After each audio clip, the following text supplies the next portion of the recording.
Issa and Nathan's chemistry is back. But is Lauren still in the picture?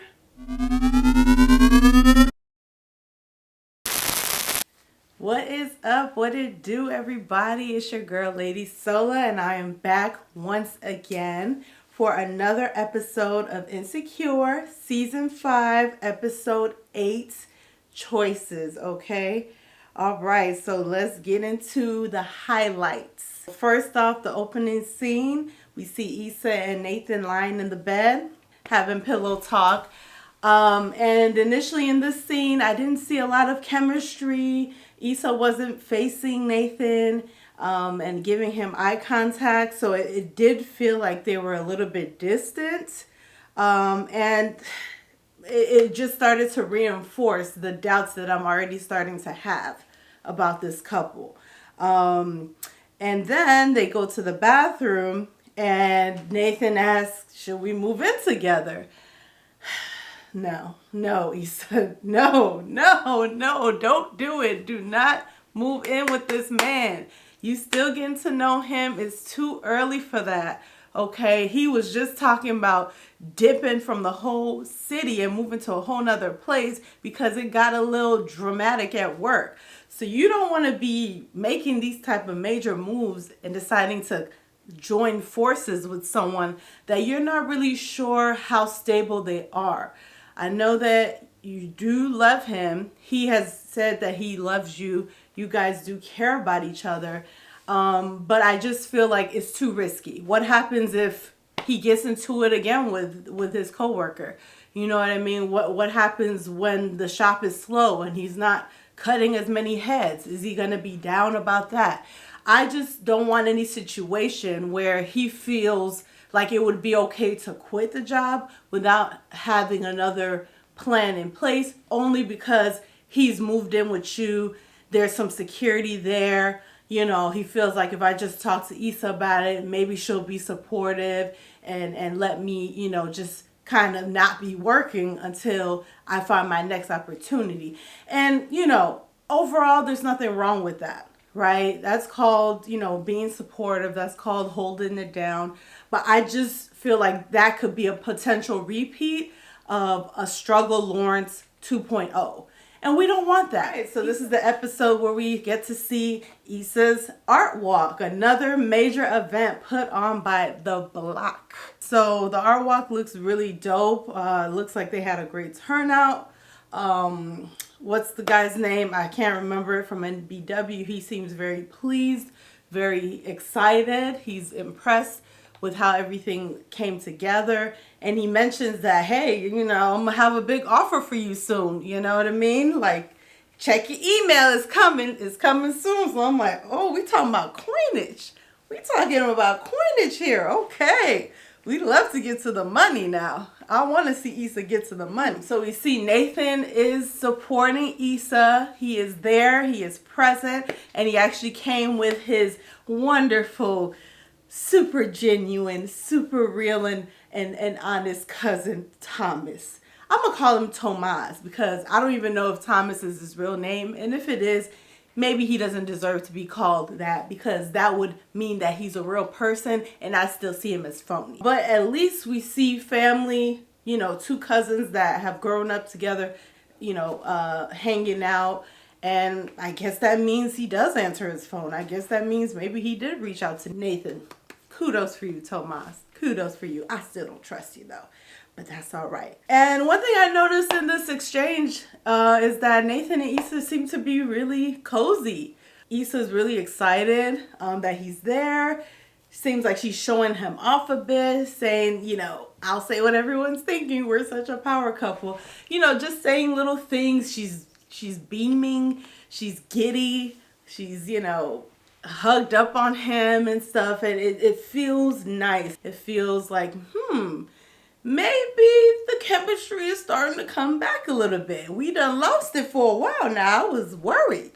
But in this episode, I must say, the chemistry was on 10. The chemistry, it made me feel like I could believe in them again. Like, maybe all is not lost. Maybe they can have a real future together. Molly cheesing while texting Torian. Okay, so I just smile and I get really excited when I see any glimpse of Molly and Torian interacting and stuff, because it just feels right. So let's talk about Crenshawn's weak ass, super private apology. Crenshawn, you ain't slick. You are not slick. After all that, throwing her under the bus on social media for the whole community, the whole world to see, now you want to come crawling back talking about, oh, that was my bad. You know, I'm not here to beef with you. That's my bad. That's not even a real apology. Can I get a I'm sorry? Can I get a I went at you too hard? Like, what is this? What kind of fake apology is this? Like, you lucky, you fine. You lucky. I would have liked to see you tweet or, post on IG how bad you feel and how Issa is dope and this is it and I want to work with her, and y'all go ahead and tag Issa and DM her and tell her, let her know I'm sorry and I want to work with her. That's the apology I'm looking for. That's what I want to see. Crenshawn. Koya said, I can't believe him with his sexy ass apology. I mean, it was a weak apology, but it was sexy though. Did y'all peep how Crenshawn was looking at Issa when they walked away? I peeped that, looking at her like she a whole snack. I saw him looking at her behind. You know, the whole look that guys give you when you walk away. You can feel their eyes boring into your backside. I'm like, you see? All my predictions from last week's episode, all my predictions, it looks like it might come true. It really does, because I feel like he was looking at her differently. Why are you trying so hard to, collaborate and work with her after you drug her through the mud? Is it because you're crushing on her? Is it because you have always liked her? I wonder, because it seems like they go way back. So, Molly's parents finally finished getting their estate together. Kudos to her parents. They got it done. Kelly was in the room to help, and it was definitely a heavy conversation. You see one of Molly's brothers so nervous that he had to make a lame excuse to go to the store to get tea because he couldn't handle all the questions and the discussions they were having. But at the end of the day, life insurance is important, and I think it's something we don't discuss enough just amongst ourselves or as a community. I think people think of it as like, oh, that's for old folks, or that's something I can worry about 20 years from now. Like, I don't got to think about that right now. That's a waste of money. That's a scam. I think that's what we think about, when we think about life insurance. And I like that, this episode highlighted that, hey, this is something that as a family, whether you're younger or older, whether you are a parent or not, you should look into life insurance and to take out a policy and pay, $15 a month or whatever it's going to be, because it's so many benefits to it. I have life insurance through the military. It's basically it's an automatic thing. I mean, I can choose to not elect to get it, but I definitely, most of us that are in the military, we do keep the life insurance, whether you're deploying or not. And I'm glad that I have it, you know what I mean? And it definitely gives you a sense of security, and it makes you feel like you're doing something responsible, because anything can happen, God forbid. But if something does happen, you want to feel like something is in place. And you're not leaving burdens and financial obligations and debt to your loved ones. So definitely a tough conversation, but I'm glad that they work through it. And shout out to Kelly for for helping her out and also making a friend with Molly's mama too. I see.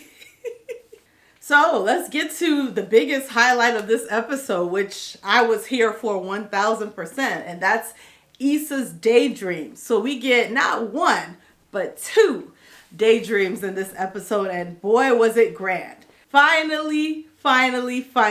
This was the best episode of the season. Hands down, it's not even close. okay?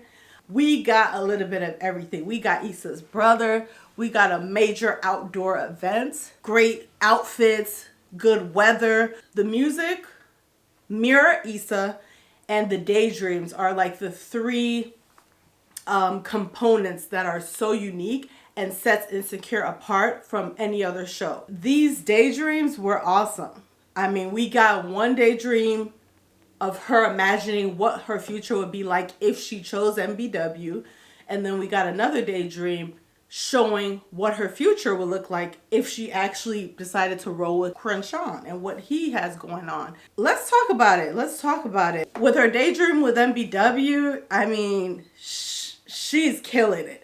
She has bossed up. I mean, from her hair, you see her, I don't want to say she put a perm in her hair, but definitely her hair is straight. It looks relaxed. So I'm just going to say it's a really good heat press. You know what I'm saying? Maybe she going to the Brazilian shops, you know, where they hot comb the hell out of your hair and they press it so good. It looks like you got a relaxer. I want to still believe Issa is 100% natural because I just feel like she would never go back to creamy crack.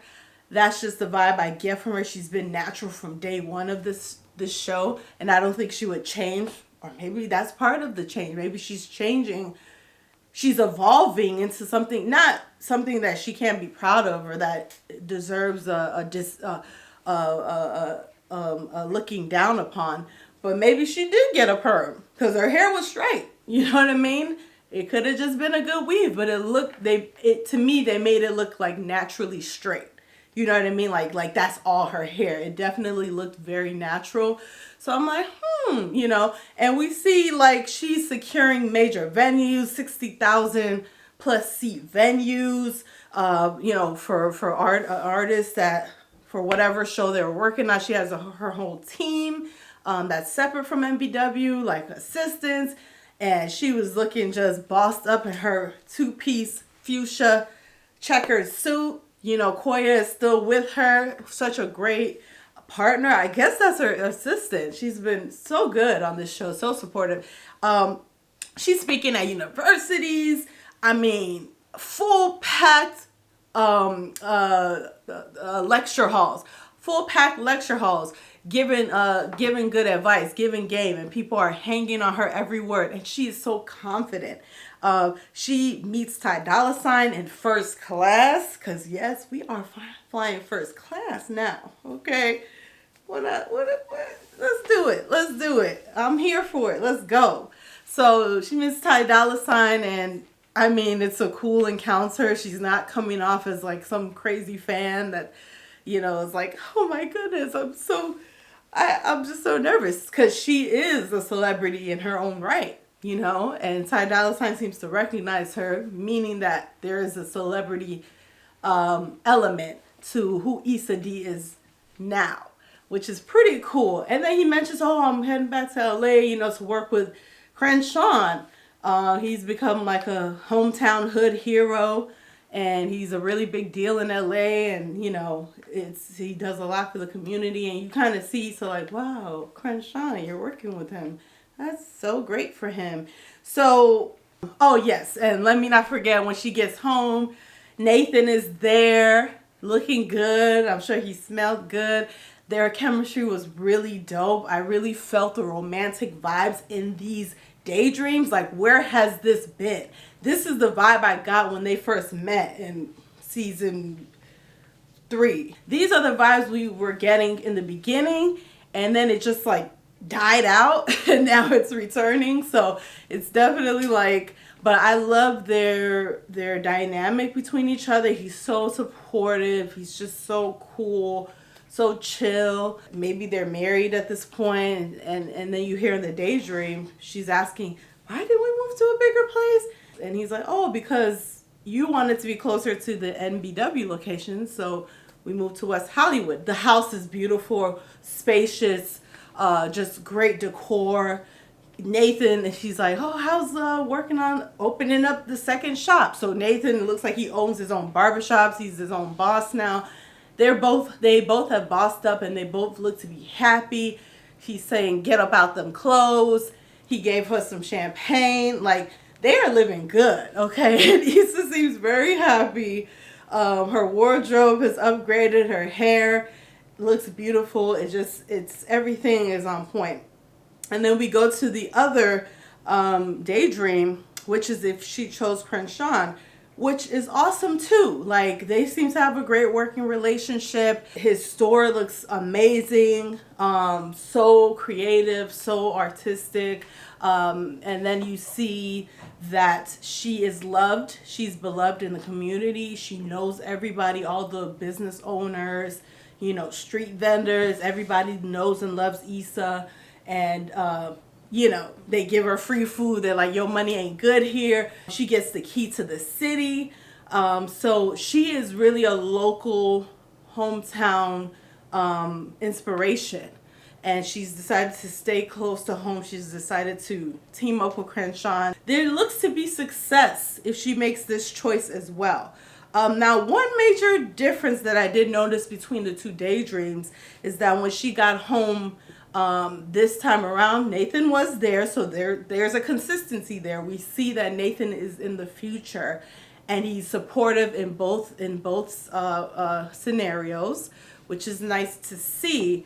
But we do see her ask, why didn't we get a bigger place? And he's like, oh, well, because we getting our entrepreneur grind on. We, decided we needed to make some sacrifices. They are sharing the apartment. They didn't really go too big because they can't afford it, or maybe they're being smart with their money because they are both entrepreneurs, which makes perfect sense. But she seems a bit disappointed. Like, she definitely seems like she's like that's a bit of a letdown for her. So that's interesting. That's interesting because that means what is important to Issa. She wants to be someone that gives back to her community. She wants to make the place that she grew up in better, as far as activity, as far as real estate, restaurants and businesses and things to do. She wants to be a part of the change and making that something great.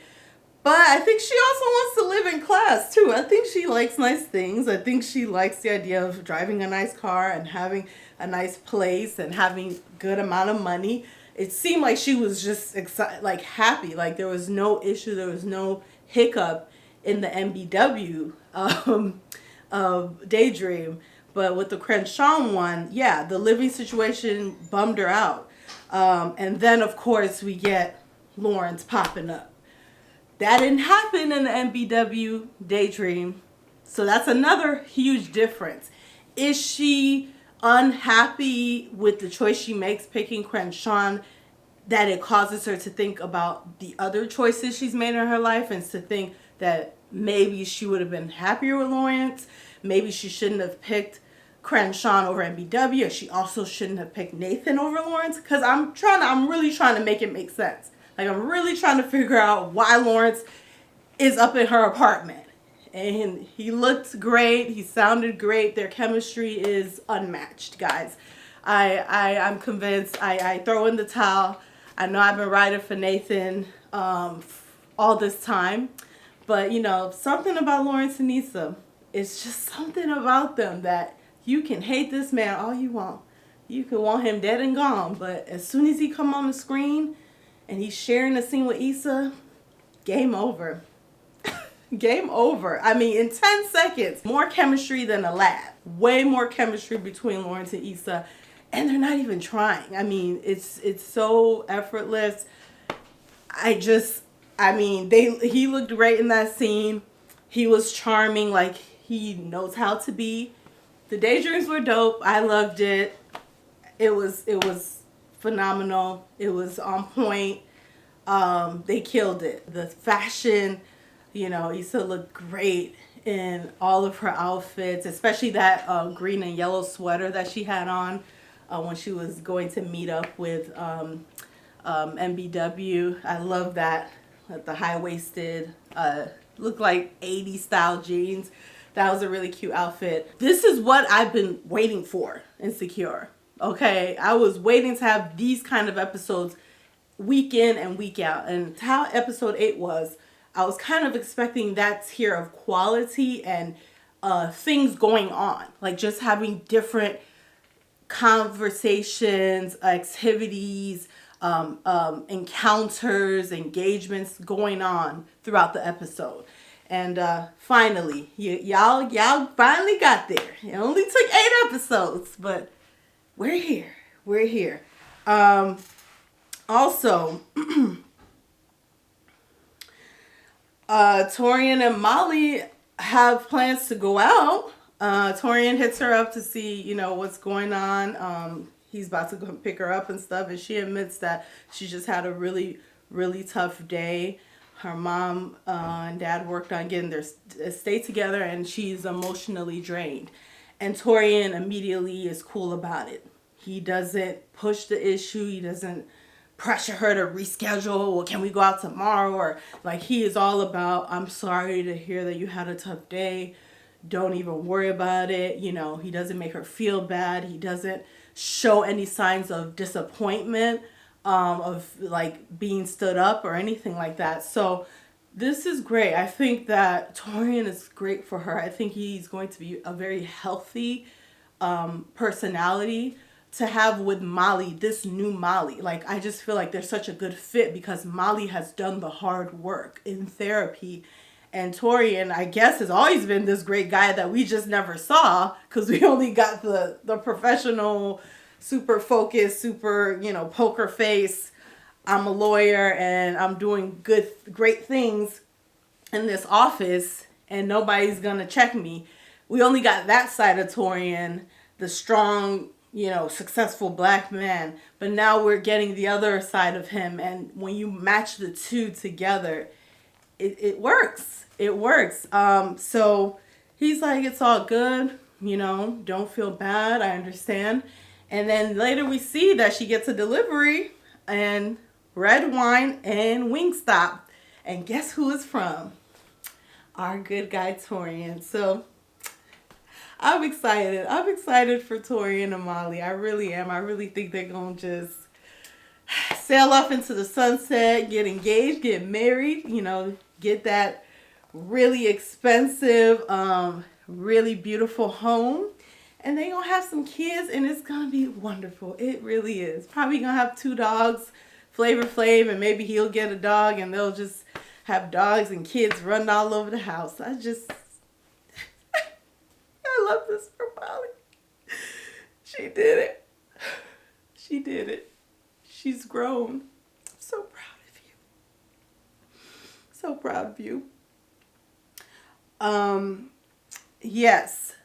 And at the end of the episode, the very last scene, we see, and this is real life now, we see Issa get home with Nathan. It's the end of the evening. They got takeout, or he got takeout. He got, I think, Thai food, and she's super excited. Like, oh my God, I'm so happy. And then Nathan's like, of course, that's what I will want for you. And then we hear Lawrence's voice, for you to be happy. And it's like this airy music, and the camera's like zooming into the room, like, is Lawrence gonna walk out? And then Nathan walks out, and there's like this big exhale from Issa, which to me, it sounded like an exhale of, dang, I low-key wish it was Lawrence, and it's not him. So, child, after seeing this episode, my conclusion has not changed. My prediction from last episode is even more reinforced. Like, things are getting better between Nathan and Issa. The chemistry is there. However, she's still stuck and hung up on Lawrence. She's still emotionally attached to him. And I don't know what's going to happen. But I just don't think it makes sense for her to stay in a relationship with Nathan. It's not fair to him. It's not fair to her.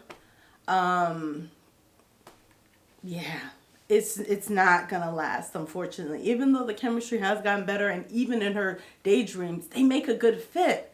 I see it working, but unless Issa can just let that past go, let Lawrence go and really let him go for real, unless she can do that, they don't have a future. Her and Nathan do not have a future. Sorry to say it. All right, I'm gonna get into my favorite parts of this episode. Y'all know I love to cover this, okay? Number one, Koya switching up her vocabulary when a white couple walked up to the art walk with all the other black people. She's like, yes, walk strong and be black. Walk tall and stand black. Like, and then the white couple comes up, yeah, totally rad. Number two, black women. The black woman that we've seen in another episode at another event of Issa's shows up to this one and it's like, hey, what did she call her? Mrs. Black. Hi, Mrs. Black. Oh my gosh, this is a great event. I am so glad I stopped here before going to that bridge.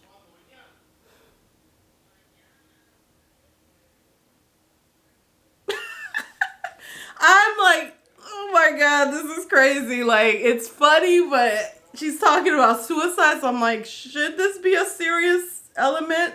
Should we talk about this seriously? I don't know. I don't know how to feel about it, but the way she just be staring at Issa, like her eyes look so lifeless. Like, I, I'm glad she didn't go to the bridge. I am glad.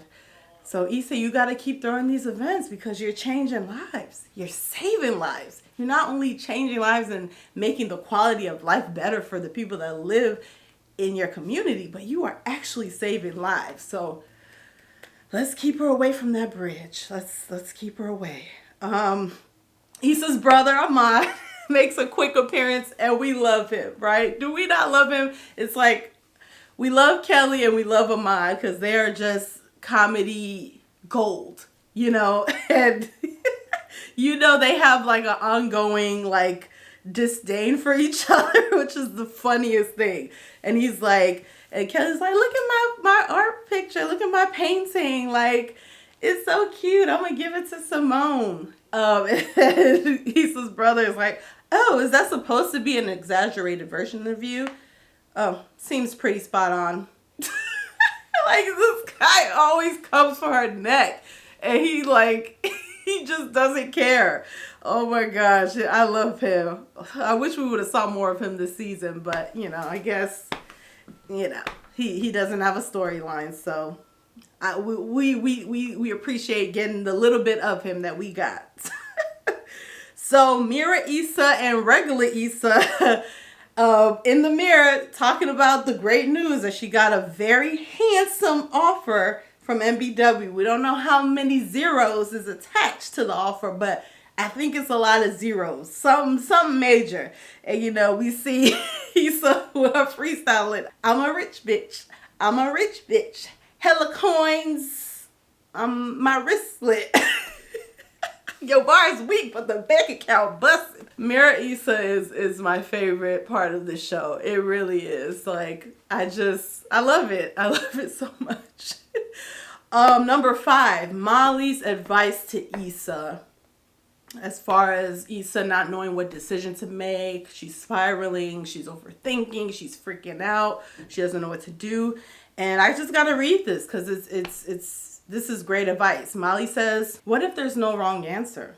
Things are never all or nothing. Either way you go, you end up great or not, or somewhere in the middle. I know it's never easy to make these kind of choices, but you'll be so glad once you do. You just gotta go with your gut. Every decision you make, just own it. And if you're being honest with yourself, you kind of already know what you want to do. So just do that shit. And that is a great way to end this episode. Great advice, Molly. I couldn't have said it better myself. So I think that gave Issa a lot of reassurance. It settled her. It was what she needed to hear. And I'm excited. I'm looking forward to seeing what decision she makes. My prediction, I think she's going to go with Crenshawn. I just feel like that's Issa D. Her head is going to tell her MBW, but her gut is going to say Crenshawn. And I think she's going to do great. And I think she's going to make a lot of money. And hopefully she won't be in that cramped up apartment and envisioning Lawrence. So this was a phenomenal episode. What a great bounce back from some of the not so phenomenal other episodes. That's all my thoughts. Season 5, episode 8. Choices okay. What did y'all think? Make sure to drop down in the comments. Leave me your thoughts on what your favorite parts was. What do you think about Nathan and Issa? Are they for the future? Is this relationship going nowhere? Is it going to come to an end? Is she going to consider getting back with Lawrence? Who is she going to pick? MBW or Crenshawn? Let me know what you think. Don't forget to like this video and subscribe to Lady Sola TV. Thank you so much. I love you guys. I appreciate the support. Everyone that's checking these videos out, I really appreciate it. And just trying to slowly build up good habits when it comes to this YouTube thing.